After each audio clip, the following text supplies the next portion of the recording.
O ia, enw fi di Dyfed Jones Owen a fi ydi perchennog Trex Bunkhouse yn Ffestiniog, Gogledd Cymru yn y Parc Cenedlaethol. Da ni yn self-catering bunkhouse sydd yn cymryd hyd at 16 o bobl.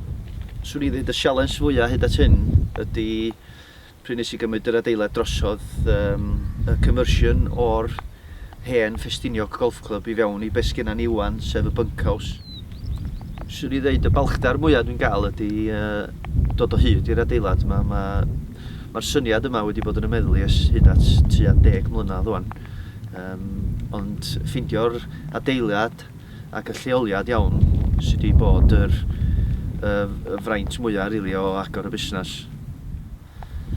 Cymorth marchnata gorau swn i'n gallu deud ydy gwybod yr farchnad ag y cwsmeriaid da chi'n ei dargedu. Swn i'n dweud na nodweddion person busnes llwyddiannus mewn teip yma o fusnes fysa bod yn person reit sociable rili.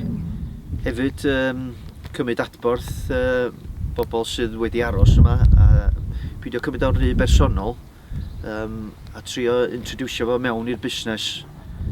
Tri top tip i teip yma o fusnes i mi fysa gwybod yn union marchnad da chi'n targedu, y teip o gwsmeriaid da chi'n ei targedu a pryd da chi'n mynd drwy'r proses o'r conversion, wneud siŵr bod chi'n cael digon o quotes gan adeiladwyr lleol.